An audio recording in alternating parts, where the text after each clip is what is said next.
It's an At the Office edition of the East Bank Sports Show, serving up the hottest sports takes from right here in Cleveland, Ohio. It's your hosts, Noah, John, and Erik. Hey, welcome to the East Bank Sports Show. I'm John. I'm going to be hosting tonight. I love power. We've talked about that before. I can't wait to get into it with my buddies. Before I let them introduce themselves and say what's up, I want to thank you for joining us. Looking forward to hosting, spending the next hour with you, joined by my co-hosts, Noah and Erik. You know their faces, you know their names, but you can join us too on Facebook. You can comment on YouTube, or you can text the show at 216-250-1411. But now that I got that housekeeping out of the way and got us started, why don't you say what's up to the people, Noah? Why don't you say what's up, Erik? How are we doing tonight? I'm doing, man. I am ecstatic to be here in much better spirits than I was on Monday. Quick background, I didn't feel like talking about it. John, this is going to be a shocker for you because you don't know this story yet.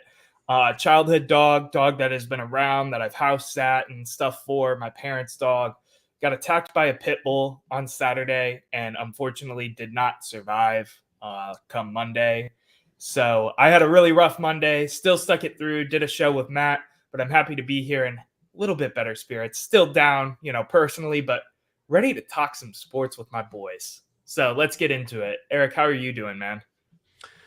Well, I was happy until that opening. No, I'm good. I'm a little bummed about the Guardians today, which I think we'll get into a little bit. But yeah, I'm feeling for Noah too. I heard that the other day, and nobody wants to hear that. I'm sure we'll talk more about it in days and weeks to come. But I'm here for you, buddy. Thanks, man. I really appreciate it. Likewise. I don't want to make too big a deal of it because if you're anything like me, when shitty stuff happens, getting together with friends, either having a few drinks or having some good debates is a good way to take your mind off of it and return to normal. So distraction is the name of my game. I still feel it in my downtime and that kind of thing, but continuing to keep my stuff going and keep my my night going, that kind of thing. That's what I'm about. So let's get into it if you guys are ready. Hell yeah, the man said distractions. We're going to give them to you. When they run out, we got your back. But for the next hour, we got a great show. We're going to talk some Deshaun Watson and the Browns. We're going to talk about the Buckeyes and their impact in the league. But we're going to start where we always do with 30 seconds takes. The Guardians are in the playoffs. They had a really good first game. Then they didn't score again. We're going to do 30 seconds. I'm going to let Noah get the timer up. Erik, why don't you go first on 30-second takes? Tell us a little bit about what you're thinking on the Guardians 3 games into the ALDS. Yeah, so it feels like the old Guardians. All of a sudden, we can't hit again. And it's the theme that I've kind of had in the back of my head all season. I think I've said it before. What happens when we get to good pitching in the playoffs or just decent pitching? The thing is, we had plenty of opportunities in this game. 3 or 4 innings, we had runners in scoring position with no or one out, and we couldn't get them across the plate. I hope they pick it up, but I'm bummed. Hit it right on the head, brother. Noah, why don't you go next? Give yourself 30 seconds since you're still running. Yeah, I got you. Let me do the thing. Are you ready? I'm still feeling cautiously optimistic even after today. The 2 hit the first time around, right? Game 2, wasn't super worried, was facing basically the best pitcher in the AL. Today, a little more disheartening, but we still got 2 games. We still have a potential game 5 here in the land where we can take it all back and win the thing and move on and continue with our championship aspirations. It's all about tomorrow and what they do tomorrow, and that's what I'm looking for at this point. Yeah, solid take, and I don't even know if I need the whole 30 seconds because it's mostly an echo of what both of you said, but my thoughts are this is who they are, who we thought they were. If I had one knock against Jose Ramirez in his whole probably Hall of Fame career, it's that when we get to the postseason and pitchers can hone in on his tendencies, he doesn't play as well, and neither do anybody, and the team that can run up 100 wins in the regular season, it just doesn't translate always to the playoffs. I haven't given up. I think they got a shot. I like our chances in game 4 tomorrow, but it's about what I expected. I do want to point on mute in real quick. Just because you brought up Jose, I mean, the playoffs are a time though when you can really pitch around him. So I don't even necessarily lay it at his feet. He's not going to see what he sees in the regular season, and that's okay. But that's where other guys really need to step it up, especially the latter half of the lineup, which we're just not seeing. I just want to say, even though I was optimistic in my take, I am wearing my Cavs merch for a reason, because they have given me no reason not to be happy yet. Yeah, it's the preseason, so give them time. Back this season, they lost to the Chicago Bulls. How dare they? Anyway, I appreciate your passion. I am not as fired up as you are about a Cavs preseason loss as I am. I'm not either. We pulled our starters before the Bulls. I'm pulling your leg. Hey, you never know. Some people take that stuff seriously. I know when the Browns lay eggs in the preseason, people get their panties in a bunch. So that's just Cleveland sports fans favoring the Browns overall, and every little thing is a sign of what the season is going to become. Yeah, that's just me. I do think they're going to have trouble, though. Their record is because they're a scrappy, plucky team that plays hard, runs everything out, and over 162, that stuff rises to the top, and that's how you win 4, 5, 6 more games than the Royals and the Tigers. But we said early, no matter how good the record is, this team is not a roster built to, beat the Yankees or the Dodgers in October. It's a hell of a run. It's a good first year for our manager. I'm not going to, if they lose tomorrow, I'm not going to go, oh my God, it's season's like, it was another good Cleveland baseball run. And until they spend a little money, get another pitcher, Bieber gets healthy, and we get another bat, this is kind of going to be what it is. You got a chance to win the Central and lose in the first or second round. For sure. All right, 30-second takes over. We could talk about the Tribe probably for the next hour because we're in the heart of the playoffs, but I want to get into some of the topics that we discussed before the show and the things that we had on the agenda for today. So the first one's kind of interesting. Noah alluded to it last week. We kicked around some ideas, trying to keep it fresh. No, it's football season and baseball season. Basketball's around the corner, but we can't talk about what's your take on the Browns this week because it's not good.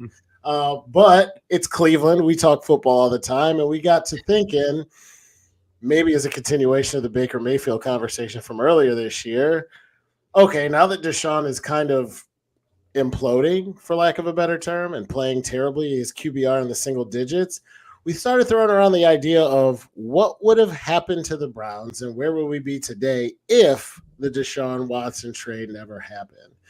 So we'll work around in our typical fashion. Erik, you started 30-second takes. So, Noah, why don't you get us kicked off? Tell us what you think the Browns would be doing now if we never got DW from Houston. Yeah, so I think it's first important to remind everyone what went into this trade before we go into the nuts and bolts and what moves we would have made and where this roster would be at to this day if, we were Andrew Berry and had the balls to tell Jimmy Haslam no in hindsight, right? This is all in hindsight. I used hindsight in my take. Anyway, Cleveland gives up their first-round pick in 22, 23, and 24, their fourth-round pick in 22, their third-round pick in 23, and their fourth-round pick in 2024. For quarterback Deshaun Watson and Houston's sixth-round pick. They then go on and sign him to the mega $230 million all-guaranteed contract that he's got signed to. And now we are dealing with a quarterback that can't throw more than 10 yards down the field or make a read to save his life. Unfortunately, that was the move we made. Some felt good about it. Unfortunately, I was also one of them. Some felt indifferent about it. I think you guys were kind of there for the most part, and some hated it right away because of the off-the-field implications. That's neither here nor there. Today, I'm going to walk you through what the Cleveland Browns could have done with all of the draft capital, all of the decisions to be made that are left out there on the table with these draft picks instead of them being in Houston's hands. So let me get into it. The first decision that I wanted to highlight, and John alluded to it, was this is kind of going to be a continuation of the Baker conversation, right? For those who don't remember, and if you don't, were you living under a rock?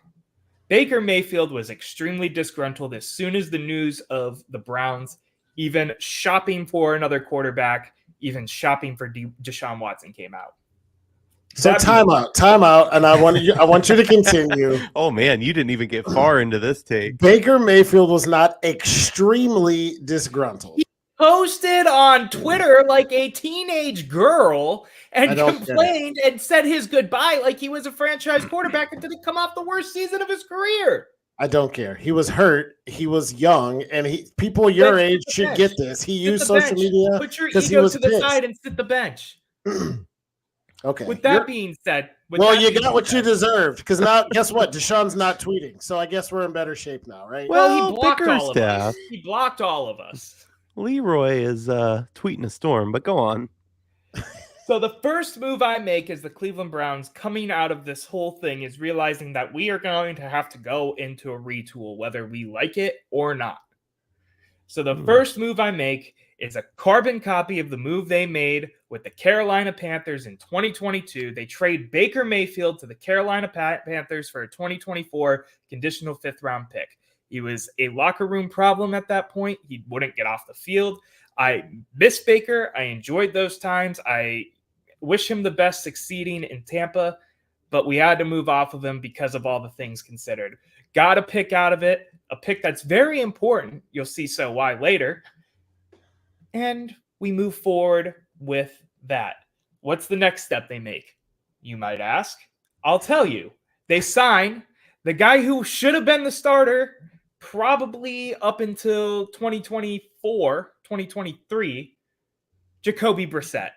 You sign the guy to be your bridge quarterback. 2 years, $16 million, $8 million apiece, a little bit less than the contract he got with the Commanders after he had a good year with us. He signed a 1 year, $10 million deal with the Commanders. You sign him as your bridge quarterback. He fits the Kevin Stefanski offense perfectly, and you move forward from there. What about him fits the Stefanski offense? Just out of curiosity. Pocket passing, system quarterback, that kind of thing. Okay. He played his best football under Kevin Stefanski. That is statistically proven. We've talked about that on the other East Bank sports shows, that kind of thing. Statistically proven, Baker played his best football under Stefanski too. You just threw his ass out, but keep going. I'll keep going. You can tell me how Baker Mayfield's the franchise quarterback all you want. He had an attitude problem, and that's why he's not here.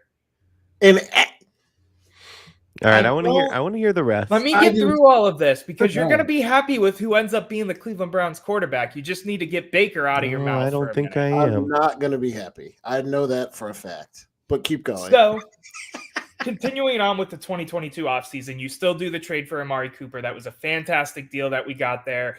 Obviously, he turned into being probably the best receiver we've seen wear orange and brown potentially all time, but we won't get into that argument right now. That's a hot take, but go on.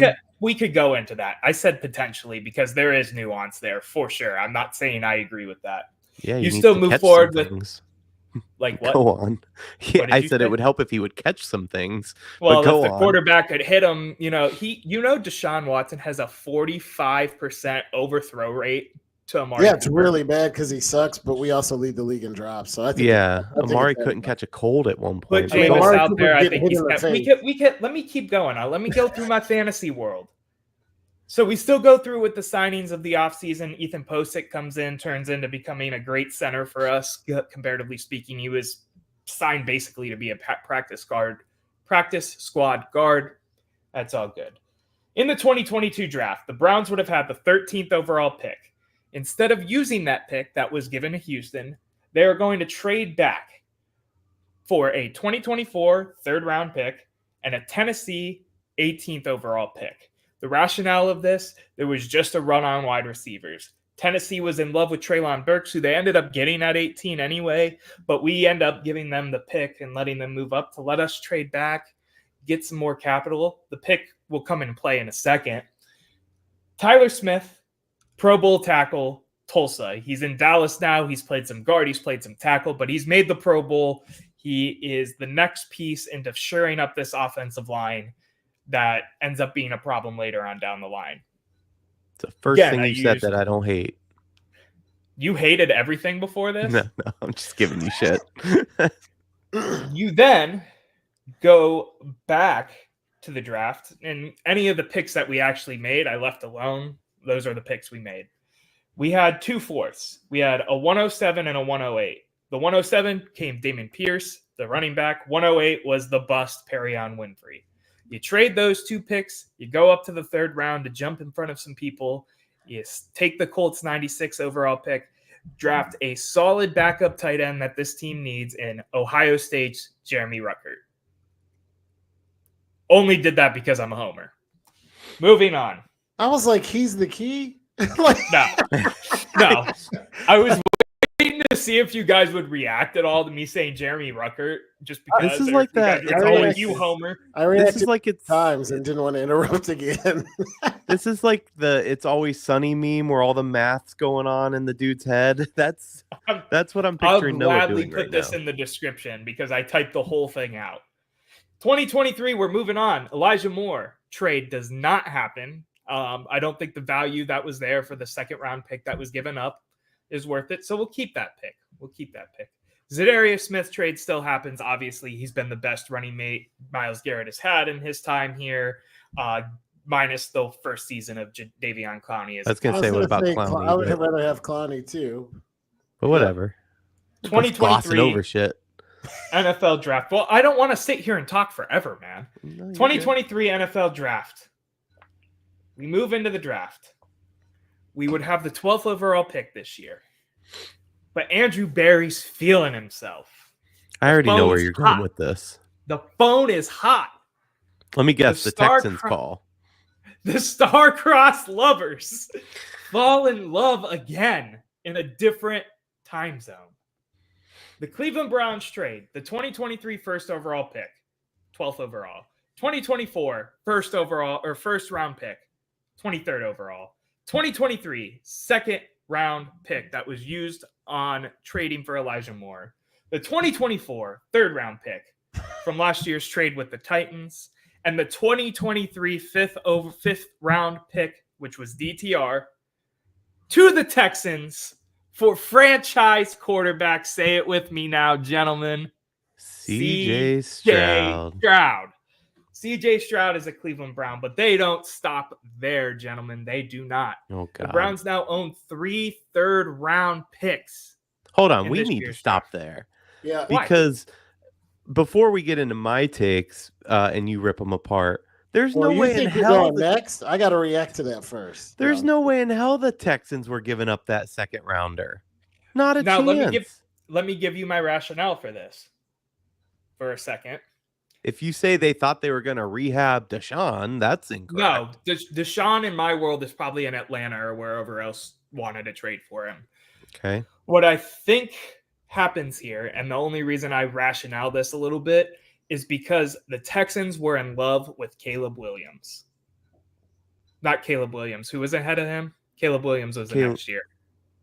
No, Caleb Williams. No, it was right? Caleb Williams, yeah. Chicago took him, won. So, because of that, they weren't sold on CJ Stroud. They decided to trade back, get some more capital, continue their rebuild. Us, on the other hand, like the smart front office we are, because I have the power of hindsight, gives them whatever they want to move up and get CJ Stroud because he's going to contend for MVP in year one. There's rumors, though, that they were never actually interested in Caleb Williams, and we're putting that out there so that Chicago would take them. But go on. Fair enough. Again, fantasy world, right? We're in a fantasy world. We're having fun today, gentlemen. We're having fun. Let me do this. That's a big eye roll, John. There's a Dr. Jekyll and Mr. Hyde. Because on the one hand, I have never been more impressed with Noah's research, the depth to which he did his take, the knowledge that he brought and the scenarios and things that I forgot that were even going on in the NFL 3 years ago. I agree. I'm like pretty impressed. But the fact that I disagree with 90% of what he said doesn't mean he didn't do a good job in building an argument. I just don't think. Okay. Baker Mayfield's a better quarterback than Jacoby Brissett. I don't understand why you use a first-round draft pick on somebody to let me finish with the whole first thing. The second thing is let me finish with the whole take before you start ripping it apart, man. Oh, you're not done. We got to get a commercial in, Noah. It's 20 minutes, bro. That's great. I'm still in the middle of 2023. In the third round, the Browns had 3 picks, and you know what? Andrew Berry was feeling spicy again, and he traded all 3 of them to the Bills at 59 and select Pro Bowl wide receiver, all pro wide receiver, I believe, too, Marvin Mims Jr. So now you have Amari Cooper and Marvin Mims as your two main wide receivers. We go into the season goes how it goes. I didn't put any record predictions in this. We have one last year, and I promise I'm done after this, John. Literally everything stays the same. Everything stays the same. Only difference is Jerry Jeudy is now traded for the 5th-round pick that was involved in the Baker Mayfield deal, which I would gladly trade Baker Mayfield for Jerry Jeudy any day of the week compared to what we've seen so far. And because we don't have the 6 that Houston gave us in the trade, because there was a 6th-round pick involved, we don't get Nathaniel Watson. I know you guys are all sad, even though he isn't even on the roster already. I thought it was a 5th. Am I wrong in that? I thought they gave us a 5th. Nope, Houston 6th-round pick. Okay. I just looked again. And that's your rebuild. The Cleveland Browns now have a franchise quarterback in C.J. Stroud, a deep wide receiver core, and a largely same roster with some help at defensive tackle/guard, which we already kind of know is upon the horizon for us. It's not the prettiest, most sexy moves in the entire world. The biggest thing here is the C.J. Stroud trade. But I rest my case as in why I should be a GM in the NFL. John, I want to hear you rip this apart, but I'm ready. But I'm you gonna should keep- know. I'm gonna keep it brief because ripping his take apart and having a take of my own is two different things. But he had so many things in there that I just fundamentally and vehemently disagree with. Such as Baker Mayfield was a quarterback he took with a 1st-round pick in the top 2 or 3 picks in the draft. You don't move on from him to start Jacoby Brissett because of tweets. I cannot get through to you guys deeply enough. Whoa! Don't lump me into this. No, Noah, yeah, because he keeps bringing it up. Fair point. It doesn't matter. Nothing in the sports world is better than a redemption story. We do them better in Cleveland than anyone. People burnt. My daughter wrote a letter and thought about burning her LeBron jersey, and he came back and won us a championship. You can't get over tweets.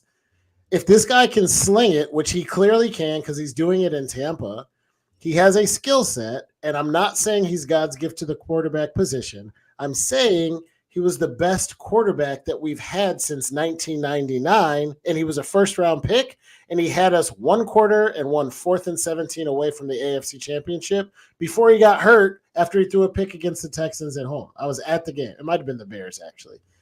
It was wild.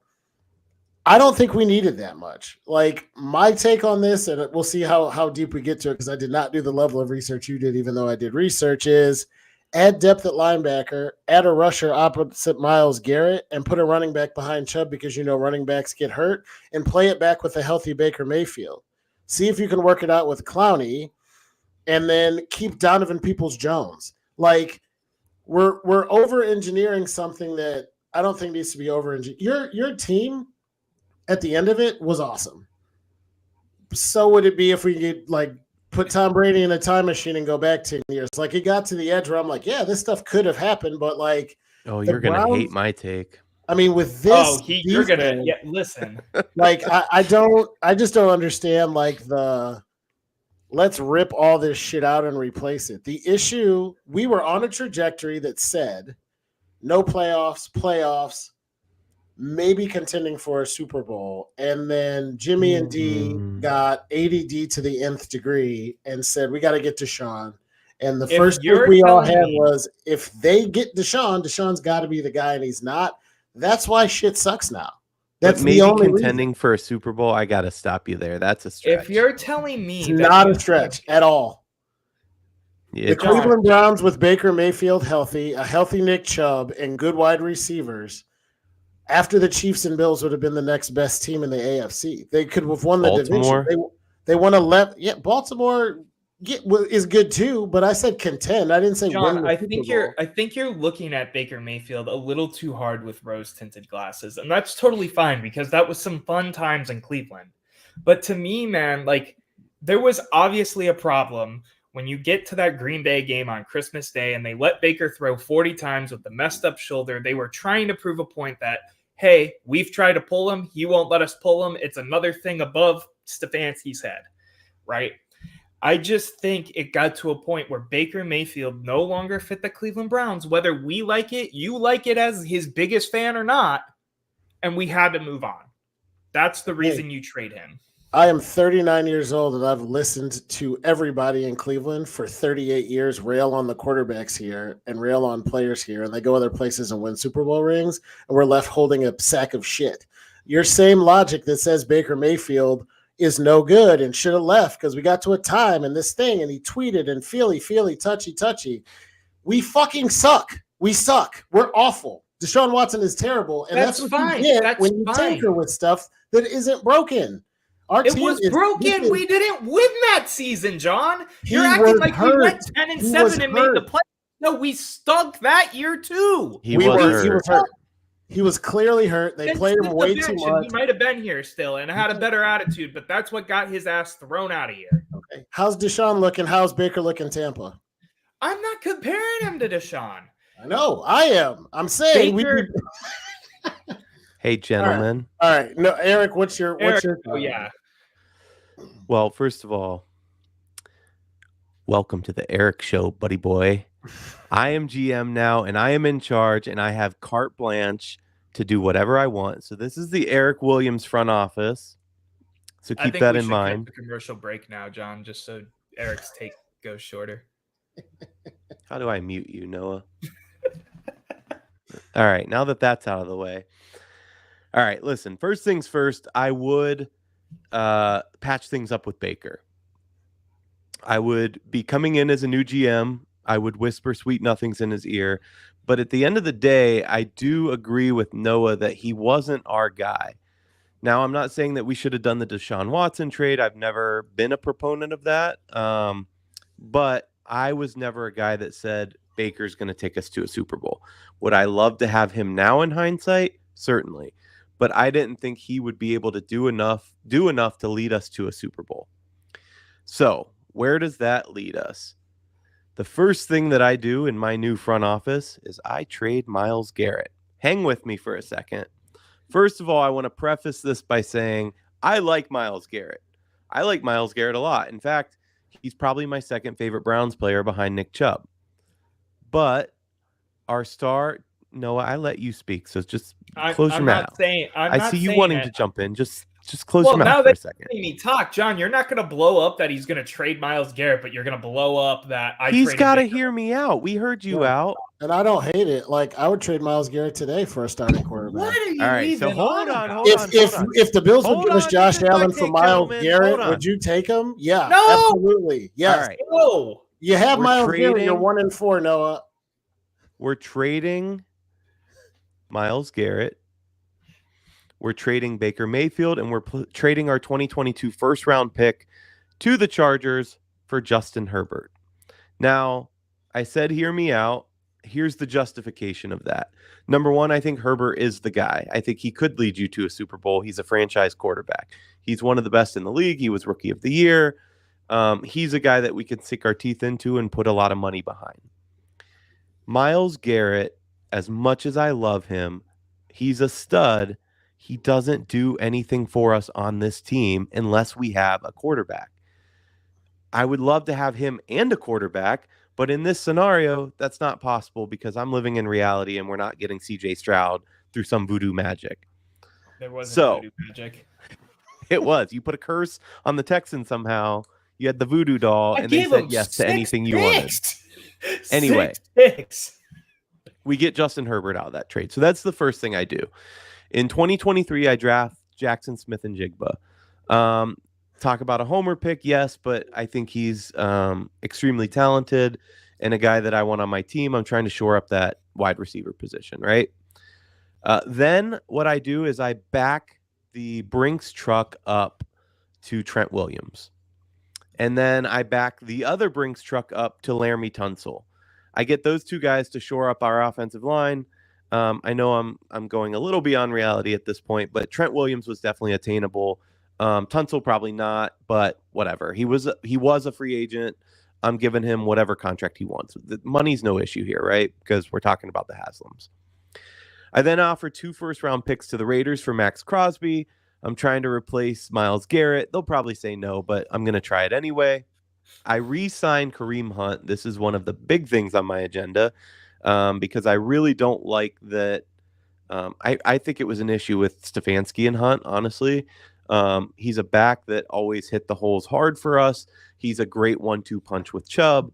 It's my least favorite thing that, especially this year with Chubb not being here, that we did not re-sign him. That irks me. And now, of course, he's back with the Chiefs. I then, in 2024, draft Terrion Arnold to try to shore up our defense a little bit more.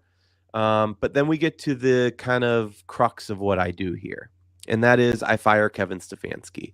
Now, I'm not a huge Kevin Stefanski hater. I'm not the biggest fan either.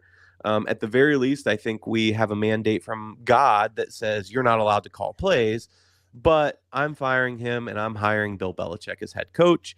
And then because our defense is sorted at that point, I am bringing on Todd Monken as our offensive coordinator. We're going to pay him crazy money to pry him away from Baltimore. And now, ladies and gentlemen, you have a Super Bowl winning Cleveland Browns team. I don't like this topic. That's the take we come to after 30 minutes. We talked about it before. You guys did a great job. Erik, I like what you laid out. There's some stuff in there I disagree with too, but I got to zoom myself out to 20,000 feet before I have a heart attack. Because I'm like, there's too much made ups. Like Noah, like some of your points, I was like, yeah, great. But nobody knew if you actually had to draft when CJ Stroud was coming out of college, the history on Buckeyes quarterbacks isn't great. And I don't know that you'd have the courage to take CJ Stroud. It's easy to say that now because he was really good last year. Ballsy, man. I was being ballsy. Which Andrew Berry was like that meme of Randy Marsh in that one South Park episode. And I'm going to leave it at that because we like to keep it PG-13. Are we talking a wheelbarrow here? Yes, we're talking wheelbarrow here. I didn't think it was going to come up. This is almost like therapy. I am upset about the Browns because they should be better. It was avoidable with Deshaun Watson. It is fixable. They're forcing him to play him.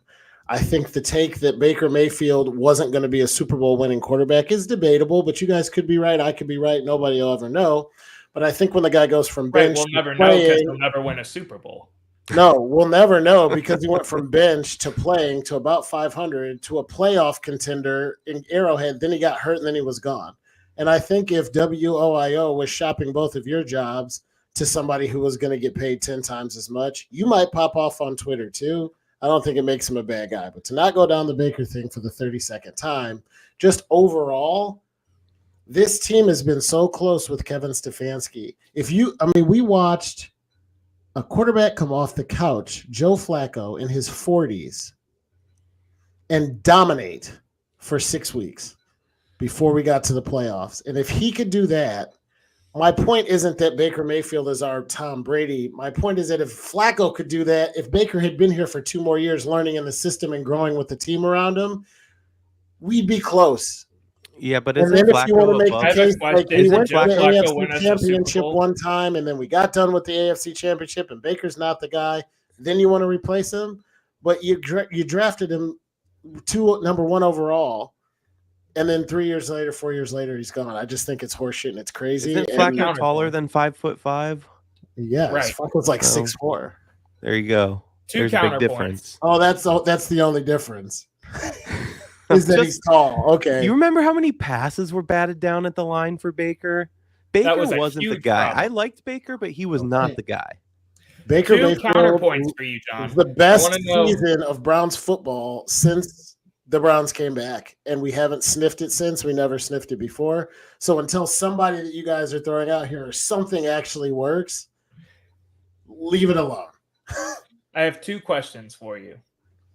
1, you use Joe Flacco as a crutch for your argument. I want to know where my Joe Flacco Brown Super Bowl ring is.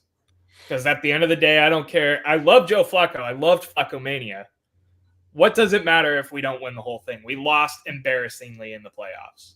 So maybe this is a good point to – I don't want to start another second debate, or maybe we're going to go the whole hour on this. We'll just come back after break.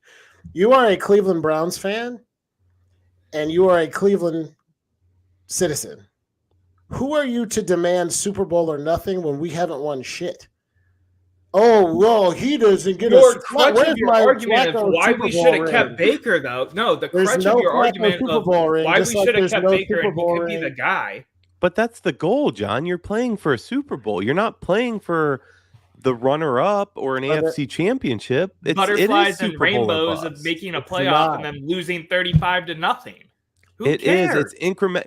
Listen, I don't agree with Noah's take on what's his name and Tomlin being overrated, but it is an abject failure that he has won one Super Bowl with them. It's not make the playoffs and lose every year. The goal is a Super Bowl. Yeah. That's the goal as an organization, and that's a goal for every player on the team. That's true. So, yes, in the it's a history of the failure if you don't win a NFL, there have Super Bowl. only been in the history of the NFL, there have been 55 Super Bowls, and the Patriots won like a quarter of them. It is really hard to win a Super Bowl. They haven't won a I don't think you quarter guys of 55. understand I that. don't think that math works, but No, I'm being sarcastic. But my point stands is that winning a Super Bowl is a lot harder than you guys think. You say it like it's, well, the goal is to win a Super Bowl and it's Super Bowl or bust. Do you think the Buffalo Bills are sitting here thinking we're failures and we suck? No, They have a really good team. 100% they're thinking that. They didn't know that. Who cares if they make the playoffs? If you don't win, it doesn't matter.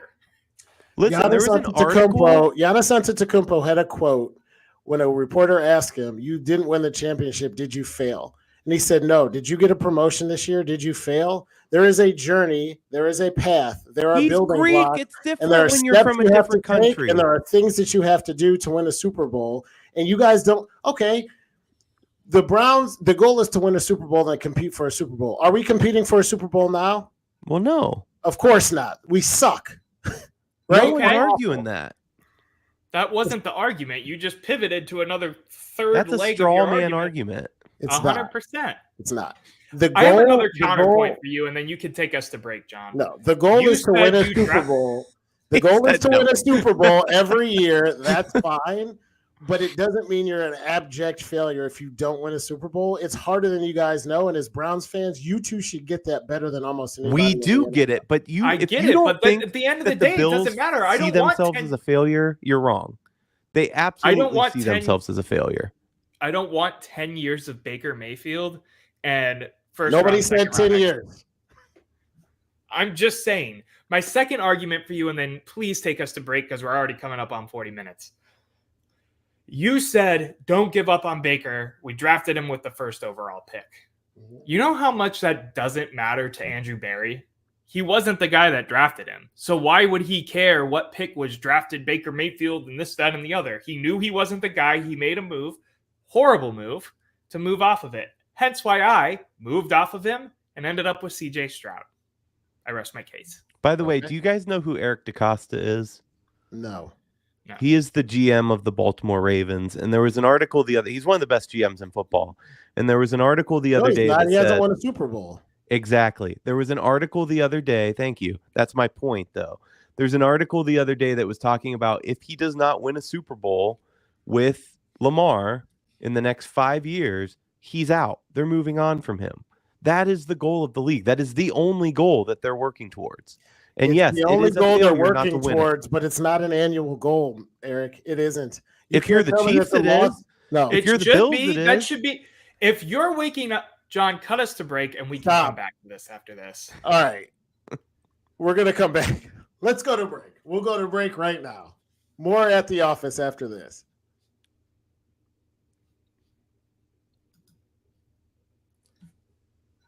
All right, we're back. Way late on the break. Sorry, Noah. You're never going to let me run the show again.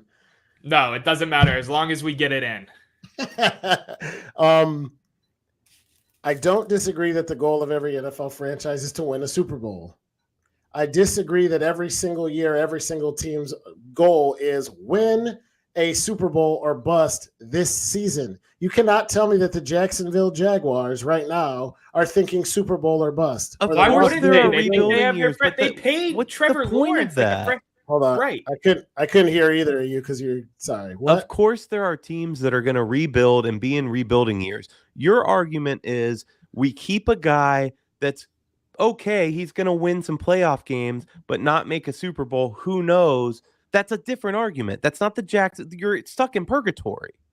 You're not Jacksonville stuck in purgatory. also- You can keep consistency at quarterback while you work on the rest of the roster and make sure you have what you have. You only have a short window with certain rosters, right? We don't have 25 years to work on the roster. Yeah, which is part of the reason I'm pissed, because how's it going for us? I'm not saying we're doing it well. We're shitty at this. This is the point of the topic. I don't understand why rebuilt the team. if Brad Johnson could win a Super Bowl, why Baker Mayfield with a defense like this couldn't be the First guy of all, to it's a get you over the different hump? league now, but Whatever. I if you guys say so. This whole like Baker clearly wasn't the guy. I don't know how you saw enough to say that. And the whole thing about like the Browns, who were the laughingstock of the NFL for 15 years, being within a nut hair of the AFC Championship, didn't count or matter because it wasn't a Super Bowl and it was a failure. I never said it's that all was a horseshit. great season, but your goal is to win a Super Bowl and to make your team constantly better. And by the way, name me the last NFL team that won a Super Bowl because of defense. Oh my God! Peyton Manning's Broncos. Bill Belichick. Bill Belichick. You had guy Tom is the Brady. Right. I said a defensive championship. It's probably that Broncos year. Maybe Yeah, you can argue the Seahawks too. That's a I long was ass thinking time ago. Is my defensive-minded point. coach, Erik. Yeah, I mean, but it wasn't all that long ago. You got the Seahawks, you got the Ravens. You guys just listed the Seahawks won 2. And that was when 2012. I mean, it's in the last 10 years. No, No, it's not. has a team won a Super Bowl with defense in the last 5 years? Like, I don't know. No. But has a team? It hasn't been all like where the Rams when they beat the Bengals. Only they had a nasty defense. Aaron but they Donaldson was the also anchor of had that thing, and the Bengals. Offense. Cooper Kupp, when they won the Super Bowl, Cooper Kupp was there. Matt Stafford was having a career year. Odell Beckham was there. No, you're missing the point. league. I didn't say their offense sucked. I said they had a stud defense. This isn't 2002 Tampa though. You can't win that way anymore. That's my point. I think that's He's talking overloaded defense. Yes, you still need a good defense to win the Super Bowl. The Chiefs still have a good defense. Don't get that twisted. There's no defenses that were as dominant as those great defenses now. I don't think that it stands that you can't win a championship like that now. It's too much of an offensive passing. I agree. Different options. It's way more vertical exactly now. What it is. You would see it. You would see it. We're getting a little. We off would track. be winning games. We would be winning games if it mattered like that and not getting blown out. No, Pittsburgh Steelers are winning games like that and not getting blown out. And what have they done? Right. Winning games. What do you mean? You're talking about They this haven't year. won a championship. They haven't won a playoff game. If you don't win the last game of the year, it does not matter. I don't think that's true. What are you Tim playing Lyons for makes a then? good point here. Just back to what we were saying for a If second. you don't win the last game of the defense- year, it doesn't matter. So Bernie Kosar doesn't matter. Jim Kelly doesn't matter. All of these great Hall of Famers who never won a Super. Joe Thomas doesn't matter. Why are you making it about the player now? I'm We're saying if you're talking not about the last team. You're trying to team beat around standing every. at the end of the year, that season was not a success. You might have made strides. You might have made history for the Cleveland Browns. You won your first playoff game since the expansion team. It does not matter, though, in the grand schemes. You don't have a Vince Lombardi. That's what matters. Okay. Why did they give Coach of the Year, and why did Stefanski give 2 if the only thing that matters It's is a winning? regular I don't know. I season tell you all the time it doesn't mean shit. I argue that with Noah on the daily. All right. We have one championship in Cleveland in the last 39 years. I don't think none of those seasons meant shit or were successes or good seasons or any of the other stuff. You Never can have said it couldn't be a good success. season. You can have success in the NFL and not win a Lombardi trophy. Sure. I would Sure, stand you by can have that to my success. dying day. I'm not saying that's not the ultimate goal. I'm not saying that shouldn't be every franchise's goal. You guys are making the point that 31 teams are a failure every year, period, the end, no matter what, because they didn't hoist the trophy. And I'm saying I think that's horseshit. Gentlemen, Then what are you playing for? gentlemen. You're playing for the Lombardi, but 31 teams aren't all equally created. And If you're not first, you're last. Gentlemen, we're going in say so. circles. We're going in circles at this point. Let's all agree to disagree for a second. Because we are saying the same points and you two are just yelling over each other and me at this point. The fact of the matter is, this all comes back. This whole thing spurred from talking about Joe Flacco and how fun that year was. Fantastic. But what has he done? What does it really matter? Because he played 6 great games and then stank the bed. Can we just this whole topic, the whole thing of this was to talk about and think about rebuilding the Browns and what we could have done. We have some disagreements, right? We all have some disagreements here. Me and Erik were ready to move on. That I mean, he won by one Ryans vote. Was kind of robbed. Yeah, D'Amico Ryans. Joe Flacco mania happened. Guys, all right. Noah's trying to shut it down. Let's move on. Were you ready to move to the next topic? Because I have one more question for Noah. What? Why, in your mind, based on what I built, my juggernaut of a team that's going to win 3 out of 4 Super Bowls, why do you think Myles Garrett's untouchable?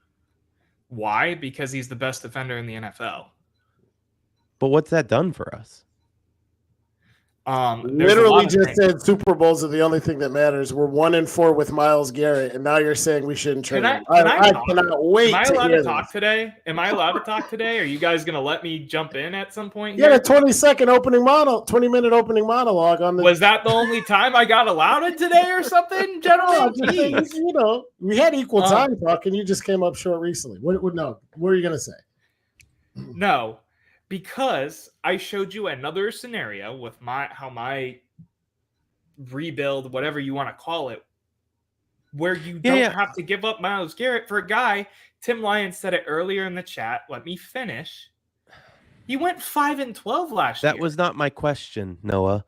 I asked you, and it had nothing to do with our fantasy Why land is Myles scenarios. Garrett untouchable? Because you don't have to trade him to be good. Is that a better answer for you? Not really. No, that's my argument. You didn't have to trade Baker to be good. It's the exact same argument. Good isn't good enough. Garrett's an actual franchise player. Baker Mayfield was a crybaby. How do you the crux of what you hate about Baker is his tweets, and that is not good. And his attitude and his problems in the locker room that all came out within 48 hours of him getting traded. Listen, you call us old heads all the time. This is some Gen Z shit. Who gives a shit about all that? Nobody. Nobody. Matters. A locker room matters. Newsflash, guys your age typically aren't in the locker rooms. People my age are, buddy. First of all, I'm in like prime quarterback age. John is a little long in the tooth, I'll admit, but hey, if I was Tom Brady, I'd have at least 3 years left. I'm LeBron's age, so you two just shut up. I don't get it. I don't think it makes sense either.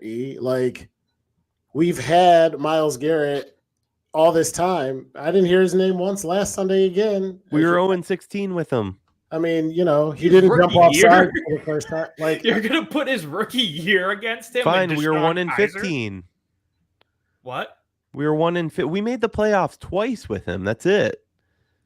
He's been in the league how many years? You know what we could get for him though? That's what I'm saying, man. You could rebuild our team with him. Without him. I don't get that thought process whatsoever. You're talking about a bar none, irreplaceable tier of player. No, here's what I'm talking about. No, listen, real quick. I'll give you the perfect example of what I'm talking about. Let's pretend in our made-up world of what we're doing right now that tonight I just bought my ticket. I won the Powerball. And let's pretend after I won the Powerball in 10 years from now, I blew it all. I barely have a cent left to my name, right?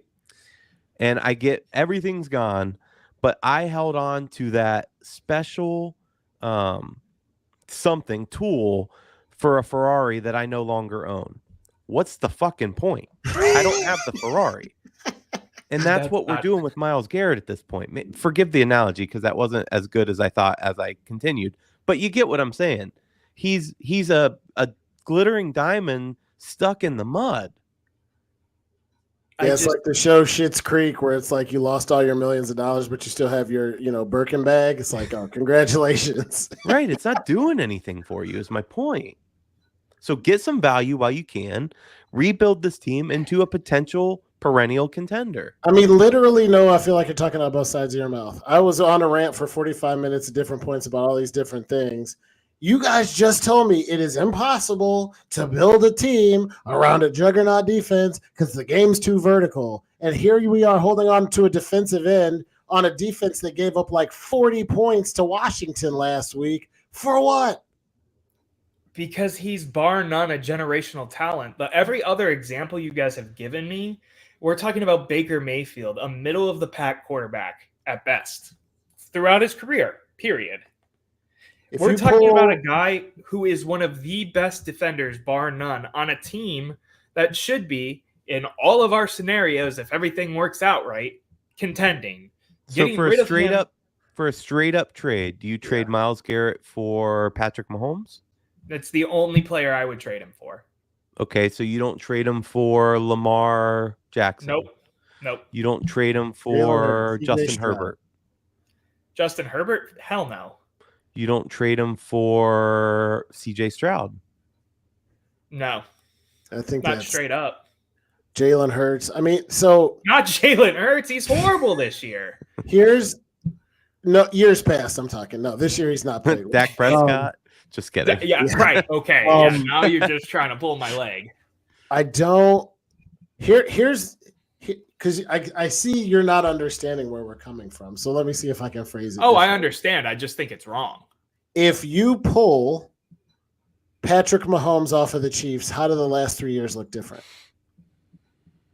Crazy, right? I get what you're saying, but you're talking about. If you pull Myles Garrett off of the Browns, it's different. But it's different. Changes. I know where you're going with it. It is different. That's what we're saying. Changes the game no matter what. Exactly. And Myles Garrett doesn't. So get a quarterback. The only person who's worth, though, is Patrick Mahomes. And you're not getting Mahomes. What if you got 3 first-rounders and one of those turns into your franchise guy? Yep. No. And I don't know why. I already did that the last 3 years. You would not trade Myles Garrett for Jared Allen if the Bills call. No. I think you're demented. What? He's too shaky. No, I'm good. Well, you're going to be 1-4 and suck a lot, which goes back to my last argument, but I'm not going to rehash it again. Now, if there was a package involved, like I get what we're talking about. I still just, at the end of the day, we're talking about something that I feel is null and void because I don't think they'll ever trade him. Do you guys ever think they would trade him? No, our whole show. I don't know. In fairness, too, our whole show this week is null and void. We made up a draft scenario starting with Watson 50 minutes ago, and we've been arguing about it ever since. I mean, we're kind of in La La Land altogether. But it's a fun La La Land. Oh, it is. It's great. It's great. I'm not saying we shouldn't have done it. I'm just saying Josh Allen. Miles for Josh Allen makes sense in the context of the day we. You're doing that trade straight up and sleeping well tonight. Yesterday. Yes. You guys are crazy. You're a generational talent at quarterback. He's generational?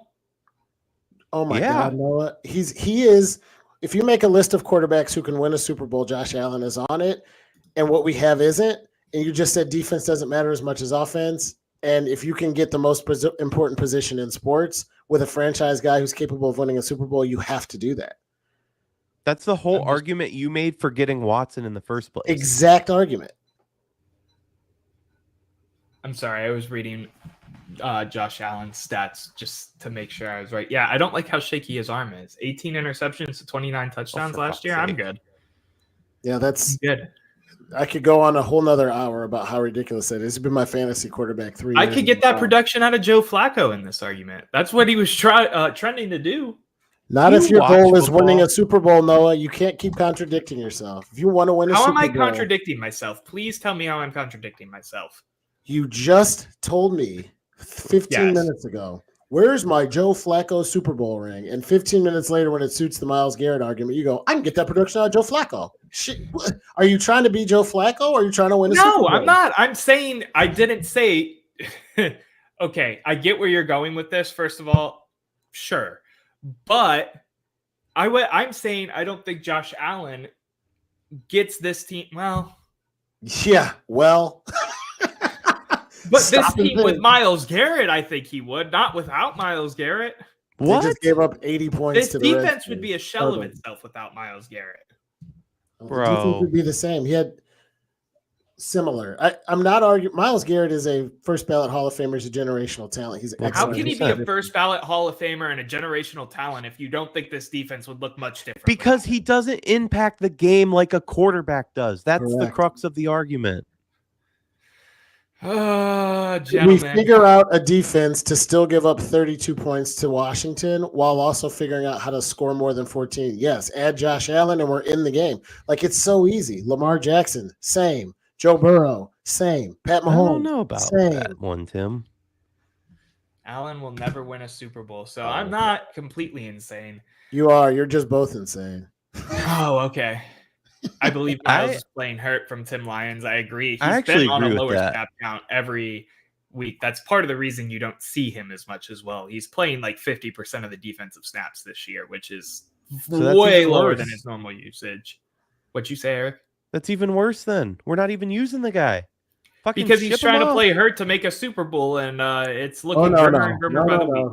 Because when Baker was playing hurt, you had to ship him out. No, we're not going down that road either. You're contradicting yourself. No, that's not true. There's a complete difference between talking about Baker Mayfield playing hurt and playing shitty, and Myles Garrett not playing as many snaps as he normally does. So therefore, you don't see the same amount of production. Sorry. But you're saying we can't win without Myles. We're not winning with Myles. So I guess I don't get your argument. Correct. We're just going in circles right now, to be fair, and I'm having a blast with it.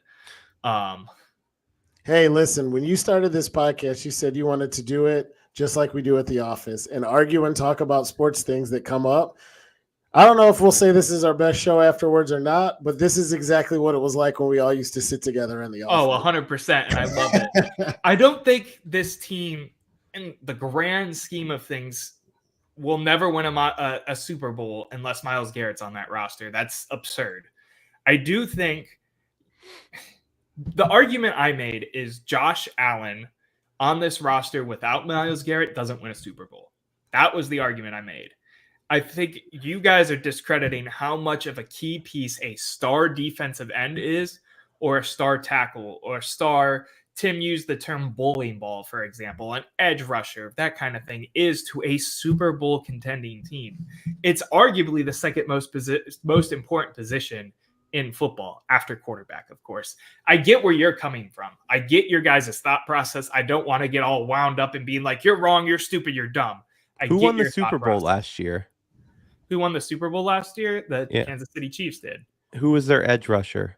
Not an edge rusher. They have, what's his name, the D tackle. Who was the Super Bowl before that? Kansas City Chiefs. Before Kansas City. The Rams? No, that can't be right. There was somebody in between them, wasn't there? The Rams. I think the Rams. It was Chiefs, sure? Rams, Chiefs. They have three? Jesus Christ. Chiefs, Rams, Chiefs.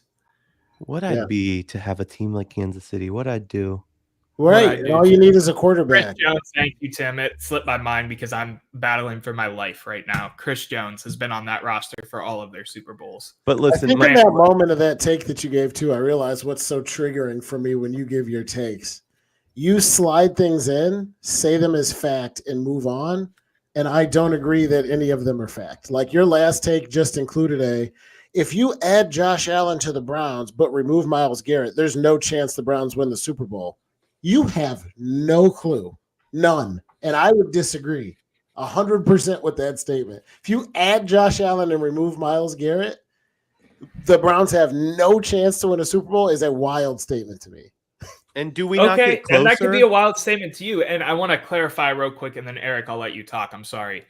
When I do that, I'm not trying to slide in something and be like it's fact. I'm also giving you my opinions. No, I know. I hope you know that.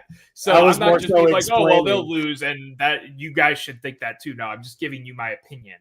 I was more explaining why I flew off the handle about Baker 15, 20 minutes ago because you kept saying he could never, and I'm like, how do you know? All right, sorry, go ahead, Erik. I don't know why this is the main argument right now, but you don't think we get closer to a Super Bowl with Josh Allen? Absolutely.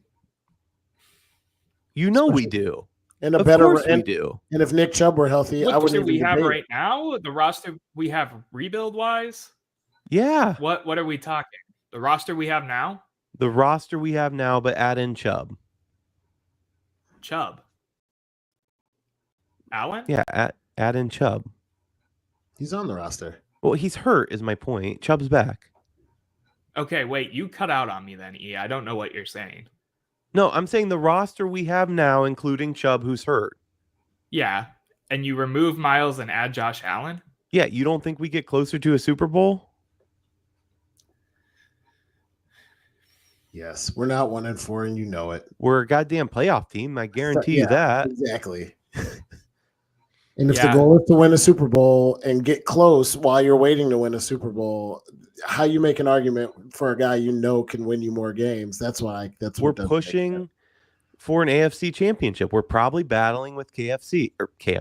We're probably battling with KC. I might be hungry. Our brains are mush after an hour of arguing around hypotheticals and what coulda, shouldas. That's the point and the whole crux of my argument.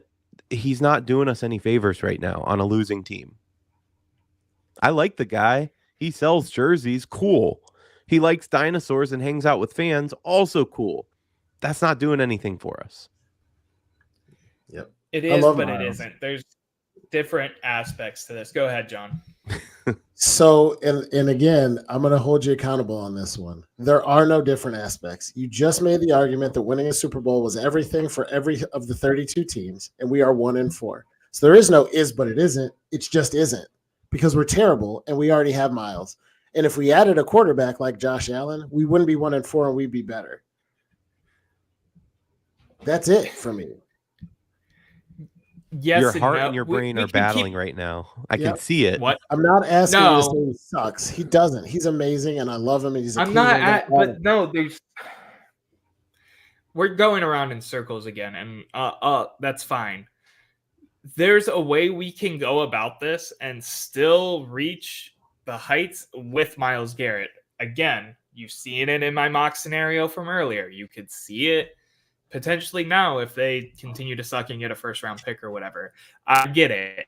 Yes, the goal is to win a Super Bowl, but at a point in time, you suck and you had a failed season. That's how it happens. It looks like we're going down that route right now. So to bring it back full circle, and we're coming up on time here, so maybe this will be the last word. I don't know how you feel about that. No, we're at 1 hour and 2 minutes.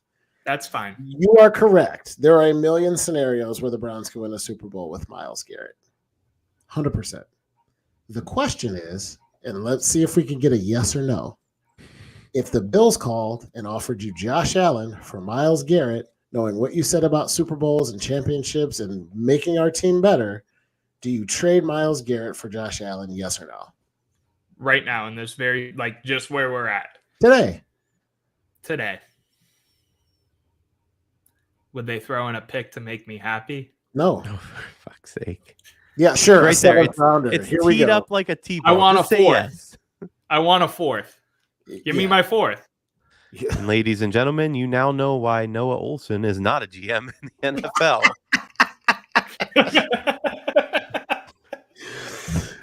Oh, this was fun, guys. This has been a fun one for sure. This has been a fun one. I appreciate you sticking with me through the ups and downs. We had emotion. We had Browns. I think it's all coming to the top. We got a 1-4 football team. We thought we'd be competing for a playoff spot. Thank you, everybody, for listening. This has been Whoa. You don't skip hot takes, John. I wasn't going to. Oh, my bad. You were thanking everybody for listening. It sounded like you were skipping it for sure. It did. Thank you, everybody, for listening. This has been At the Office. We're going to close out today like we always do with hot takes. We'll go around the horn. Let's start with Erik, and then we'll sign off. Well, I guess I should start hot takes by apologizing to John. That's okay. Because he had that covered. So that's my bad. My hot take today is going back to baseball because we are still in the middle of baseball, and baseball is definitely one of my favorite sports. I love October. It's so much fun. I am vehement and mad as hell that the art of bunting is dead. There are so many times there's a runner on third with no outs. Why are we not doing the suicide squeeze? It's one of my favorite plays in baseball. It all but guarantees you a run. We're not teaching bunting now. We're not putting an emphasis on bunting now. And it actually pisses me off because it could be the balance of whether or not you win or lose. Bring back bunting. I love it. 30-second comment on what Erik said, and then Noah, we're going to do yours next. Me and my wife have a saying, and it's called when you Hank in Pat something. We love the show. Everybody loves Raymond. Somebody was getting married. They intentionally screwed up the invitations, wrote Hank in Pat, but they accidentally got mailed out.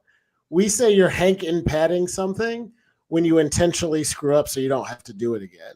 And I think that's what major leaguers do with bunting. I told you I was going to bring it back. A lot of these guys, especially regular season, they're like the manager puts on the bunt sign. And you see them trip a little and fall and then foul one off. They're like, oh, man, now it's 0-2. I got to swing.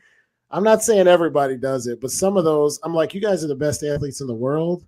You can't put your hand in your bat here and knock the ball forward. Give me a break. Yeah, and have you guys ever been to the batting cages where you turn it up to like 90, 95? Yes. And the only thing you can do is bunt? Yeah, you hold the bat there and you hit it every time. I'm not sure what's missing here because it's like the easiest thing to do, but. Agreed. All right, Noah, what's your hot take? Yeah, man. So I put a lot of thought. I'm sorry, I'm cutting out right now, I think. Am I? Yeah, you're freezing a little. John, you do yours. I'll come back around. All right, my hot take is I thought Erik was going to do – we bumped heads once and had the exact same hot take. I thought it was happening there again. My hot take is that I don't have anything personally against Bob Costas, but he is a freaking abysmal baseball announcer. He gets excited at fly balls. He doesn't get excited when people are rounding the bases and coming home to score. You are calling the New York Yankees game in New York, and this guy is like he's never seen the sport before. Like I said, I don't want to take it too deep. I don't think he's a bad dude. He's another Hall of Fame kind of career. But I was listening to the game before we got on the podcast and literally yelling to my wife from the other room as he like mumbled through somebody hitting a double off the wall as the Yankees came around to make the score 1-0. And I'm like, this guy's terrible. He sucks. He's old, man. Yeah, that usually you get older, you get better at stuff like calling baseball. He was covering Murderer's Row. Like, what do you want from him? That's crazy. I want whoever's calling the Guardians and Tigers game to do all 4 series because I actually think they're doing a hell of a job. I agree with that. Bob's 72, by the way. I'm a hop in here now because part of my problem with this was my connection. The other part of my problem with this segment is I put all my time and energy into building the greatest Cleveland Browns roster of all time with CJ Stroud at the helm that I forgot that this is a segment that we do. And even through all of that, I still haven't thought of something. So I'm going to go on a whim right now. I want to see the Cleveland Cavaliers go above expectations and make the finals this year. They're going to be the team to do it. It's a hot take. That's what I'm feeling. I think in another year with a new system, with all these players getting the chance to gel that all the metrics are saying, that's where I'm at. And no Conference finals or NBA finals? I said NBA. I didn't say they had to win the thing. Oh, man. I love this take mainly because I like the optimism. I hope you're right. But I love this take because in, I don't know, 3 months, we're going to be talking about, should we trade Darius Garland? Who could we get for him? So yeah, I'm going to write that down. I'm going to keep receipts and just remember that. Yeah. And it could be I didn't say I believed in the take. It's a hot take. And I'm just feeling good about the team right now. I don't believe in it full-heartedly, but if we're going to be spicy, my optimism is letting me optimize while it is still the preseason, just like I did for the last 2 teams. Speaking of Noah, real quick, because Noah always calls me an asshole, which is very rude, but I just want to share a little story with you. I call you a fine folks out there. An asshole. Well, both. I can be both, as Archer would say. A couple weeks ago, I shared a picture on my Instagram, which is Michael Williams, if you want to follow it. Of me and Queen Latifah. We had just thrown out a first pitch in the Indians playoff game. It was the Midge game back in the day, if you remember that, against the Yankees. By the way, Guardians, if you want me on Saturday, I am available. I've been resting my arm, so just let me know. But my point is, I had a backwards hat on, and Noah goes, man, You're gonna throw me under the bus. He goes, "Why is your hat so low? It looks like you don't have eyebrows." And I go, "Yeah, probably because I didn't, bro, because I just had cancer right before that." And he's like, "Wow, I feel completely like a went dick over now." my mind. Open mouth. Completely went over my mind. I just want to give you shit real quick. Awesome, guys. Well, thank you guys for joining us this evening. Before we go, make sure to check out the other guys at the Fanatical Elves. They have some great content too. Lou, Noah has his show on Friday. Jarrell, Sham, Steve, the other John. We got some great people at the network. Thanks for joining us. And until next time, Cleveland, we got at least one more. Go Guardians. Peace. Noah, hit the music. Peace.